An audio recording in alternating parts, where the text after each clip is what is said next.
Бүтээмжээ яаж нэмэгдүүлэх вэ гэдгийг маш олон хүмүүс өөрсдөөсөө ч асуудаг, одоо сургалт авдаг, хүмүүсээс зөвлөгөө авдаг, за ментор коучээс хүртэл бид тусалцаа авдаг те. За хамгийн чухал нь бүтээмжийг үнэхээр нэмэгдүүлэхийг хүсэж байвал та яг зөв ажлын байран дээр байгаа мó? Таны яг одоо хийж байгаа зүйл танд аз жаргал өгч чадж байгаа юу?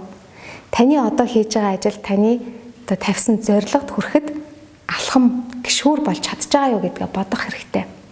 Хэрвээ та дургүй ажилдаа, дургүй ажлын байран дээр зөвхөн цалин авахын тулд одоо цаг хугацааг арай гэж өнгөрүүлж байгаа бол энэ тухай бид нар бүтээмжийн тухай яриад ч хэрэггүй. Та бүтээмжийн талаар бодох ч шаардлагагүй. Яг бол бүтээмж гарахгүй.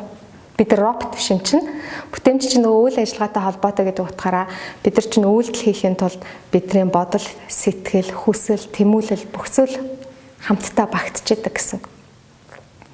За хэрвээ та үнэхээр та ингээд амьдралынхаа зорилгыг тодорхойлгочихсон, түүндээ хэрхэн хүрэх юм бэ гэдгийг ойлгочихсон бол ажлын байр гэдэг бол таны одоо карьерт хүрэх шатны гишүүр гэж та ойлгож байна. Тухайн ажлын байран дээр та 100% аз жаргалтай, сэтгэл ханамжтай байхгүй ч гэсэн за 10% байна уу, 5% байна уу хамаагүй тэр таны нөө төлөвлөж байгаа карьерт чинь хүрэх яг нэг гишүүр мөн бол тэр таны байх газар мөн бол энэ тохиолдолд бид нар бүтээмжээ яаж нэмэгдүүлэх вэ гэж бодож байна. За бүтээмжийн стратегч гэдэг Варди гэдэг хүн байдаг л да. Энэ хүн бол бүтээмжийг бас юу гэж тодорхойлсон гэхээр бүтээмж бол intention, attention хоёрын нийлбэр юм байна. Өөрөөр хэлбэл зорилго, үйл хөдлөл, тэгээд одоо анхаарал төвлөрөл хоёрын нийлбэр юм байна гэж үзсэн. За бид нар ажлын байран дээр одоо яаж бүтээмжээ нэмэгдүүлэх вэ? Амьдрал дээр яаж бүтээмжээ нэмэгдүүлэх вэ гэхээр бид нар нэгдүгээр зорилготой байх хэрэгтэй байна. Яах гэж энэ ажлыг хийгээд байгаа? Юуны төлөө хийгээд байгаа? Хоёрдугаарт анхаарал төвлөрөл маш чухал. За ажлын байран дээр жишээлбэл бид нэг ажлыг эхэлчихэл та. Яа ингээл хийж идэл гаднаас хүн ороод ирдэг штэ те. Өш найзаа нөгөө хинт гисэн гинэ. Хөө нөгөө хин хоёр чинь нийлсэн байна, салсан байна, тэнд ийм юм болсон байна, сонссноо гэл. Хэрвээ энэ бүхэнд анхаарал сатарах юм бол таны хийж байгаа ажлын 80% байхгүй болно. Та бүтээмжээ 80%-аар алдна гэсэн тийм судалгаа байдаг.